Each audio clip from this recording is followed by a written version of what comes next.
দেখুন, এটা একটা অমানবিক ঘটনা। কর্মস্থলে, স্কুলে, ক্যাম্পাসে এই যে ধর্ষণ হয়ে যাওয়া এবং যারা ধর্ষণকারী একের পর এক ছাড়া পেয়ে যাওয়া, তার থেকেই এই উৎসাহ এবং উদ্দীপনা।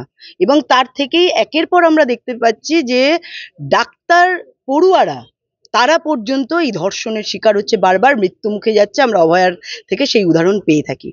তো স্বভাবতই পশ্চিমবঙ্গে আইনের শাসন নেই এবং যারা ধর্ষণকারী তাদের বারবার যেহেতু আড়াল করা হয়, তো সেখান থেকেই উৎসাহ আসছে। তো মায়েরা, বোনেদের আমরা আগ্রহ করব এখন থেকে এই বিষয়ে প্রত্যেকে আন্দোলন করা, নিজেদের জনমত তৈরি করা এবং যে বাংলার মেয়েকে চায় বলে যারা প্রচার করেছিল, সেই বাংলার মেয়েরা যে প্রতি ক্ষেত্রে, প্রতি জায়গায় ধর্ষিতা এবং খুন হয়ে যাচ্ছে, সেটা তার উৎকৃষ্ট প্রমাণ। আপনি মহিলা মোর্চার সভানেত্রী রাজ্যের, সেই ক্ষেত্রে দুর্গাপুরে কি যাবেন মহিলা মানে? হ্যাঁ, নিশ্চয়ই আমি সেখানে যাব এবং আমরা বিভিন্ন জায়গায় যাই, আন্দোলন আমরা সংগঠিত করছি এবং আমরা অবশ্যই যাব, কারণ আমরা এই ধরনের যারা বারবার নিগৃহীত হচ্ছে, অপমানিত হচ্ছে, লাঞ্ছিত হচ্ছে, আমরা তাদের পাশে আছি সবসময়। অন্য রাজ্যে কি বার্তা যাবে? যারা পড়ুয়া অন্য রাজ্য থেকে এসছে এখানে পড়তে, তারা ধর্ষিত হচ্ছে, তারা খুন হচ্ছে।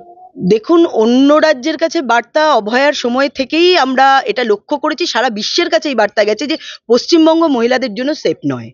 এবং একজন ডাক্তারি পড়ুয়া, একজন উকিল, তার ক্যাম্পাসে নার্স, তারা ধর্ষণ হচ্ছে, কোথাও খুন হচ্ছে। তো এটা আমাদের মাথা নিচু হয়ে যায় সারা ভারতবর্ষের অন্যান্য রাজ্যের কাছে শুধু নয়, এই ভারতবর্ষের বাইরে অন্যান্য দেশের কাছেও, যেখানে এই সংবাদ পরিবেশিত হচ্ছে।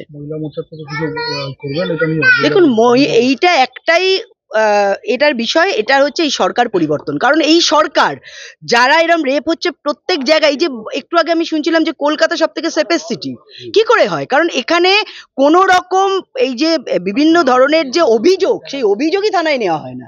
তো অভিযোগের ভিত্তিতেই তো এটা হয় যে কোনটা সেফ আর কোনটা আনসেফ। তো আমরা কার্যক্ষেত্রে প্রত্যক্ষভাবে দেখতে পাচ্ছি প্রত্যেকদিন কমসে কম 5 জন করে মহিলা, যেটা রেকর্ড হচ্ছে, তারা ধর্ষণ হচ্ছে। তারপরেও আমরা বলছি সেফেস্ট সিটি। তার মানে এখানে যারা ধর্ষিত হচ্ছে, যারা এই ধরনের ঘটনা ঘটছে, তাদের কোনো অভিযোগ লিপিবদ্ধই করা হয় না, যার জন্য এত ঘটনার পরেও গলা উঁচু করে আমাদের সরকার বলে যে কলকাতা সেফেস্ট সিটি। এটা খুব লজ্জাজনক এবং মর্মান্তিক।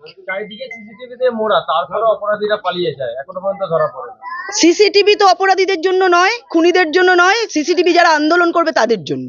আমরা কদিন আগে হাওড়া ব্রিজে খগেন মুর্মুকে নিয়ে আন্দোলন করতে গেছিলাম, সেখানে আপনাদের সংবাদ মাধ্যমের মাধ্যমে দেখেছেন যে পরিমাণ পুলিশ ছিল আমাদের আটকাবার জন্য।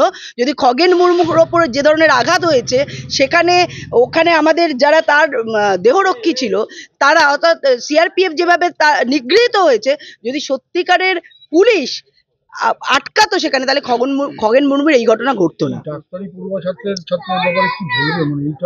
দেখুন, খুব লজ্জাজনক ব্যাপার, কারণ ডাক্তারি পড়ুয়া মানুষের সেবা দান করে। আমরা ডাক্তারকে ভগবানের সাথে তুলনা করি। তো সেই ডাক্তাররা বারবার রেপের শিকার হচ্ছে, খুন হচ্ছে, নিগৃহীত হচ্ছে। এটা, এই লজ্জা রাখার মতো জায়গা নেই। আমি জানি না একজন মহিলা মুখ্যমন্ত্রী, তিনি পুলিশ মন্ত্রী, তিনি স্বাস্থ্যমন্ত্রী, তিনি বাংলার মেয়ে, তার কেন লজ্জা লাগে না, তিনি কেন এই ব্যাপারে একটাও মুখ খোলেন না, সেটা আমার জানা নেই। তবে আগামী দিন আমরা মুখ খুলবো এবং এই সরকারের পরিবর্তন, এই মায়েরা, এই বোনেরা, এই ডাক্তার বোনেরা, নার্স বোনেরা, উকিল পড়ুয়ারা যারা নিগৃহীত হয়েছে, তাদের পরিবার, আমরা সব সারা পশ্চিমবঙ্গ মিলেই আমরা এর পরিবর্তন ঘটাবো। বরানগর সোনার দোকানে ডাকাতি, জঙ্গি, এখানে অনুপ্রবেশকারীদের সেফেস্ট সিটি কলকাতা, যোগ থাকবে, সেটাই তো স্বাভাবিক। কারণ এখানে যারা খুন করবে, যারা লুটপাট করবে, তাদের ধরা হয় না, তাদের আড়াল করা হয়। সেই জন্য আমরা বাইরের থেকে এইখানে এসে, অর্থাৎ বাংলাদেশ থেকে এসে এখানে খুন করতে দেখেছি। আমরা প্রধানমন্ত্রীকে যারা মারার প্ল্যান করেছিল, তাদের এখান থেকে, এই কলকাতা থেকে ট্রেন ধরতে দেখেছি। বোম ব্লাস্ট হয়েছে, সেখানে সিম তুলতে আমরা এই কলকাতার সিম দেখেছি। তো এটা জঙ্গিদের জন্য সেফেস্ট সিটি। তো এখানে কলকাতার যোগ থাকবে, এটাই স্বাভাবিক, কারণ এটা জঙ্গিদের মুক্তাঞ্চল। মুখ্যমন্ত্রী কি করছেন? মুখ্যমন্ত্রী ঘুমোচ্ছেন। মুখ্যমন্ত্রী এই জঙ্গি, এই খুনি, এই রেপিস্ট, এদের পাহারা দিচ্ছেন, সাহারা দিচ্ছেন। এদের মুখ্যমন্ত্রী, বাংলার মানুষের জন্য নয়। আমাদের ভিডিও ভালো লাগলে লাইক এবং শেয়ার করুন। কমেন্ট সেকশনে গিয়ে জানান আপনাদের মতামত। আরও ভিডিও পেতে আমাদের চ্যানেল সাবস্ক্রাইব করুন এবং প্রতি মুহূর্তে খবরের আপডেট পেতে প্রেস করুন বেল আইকন।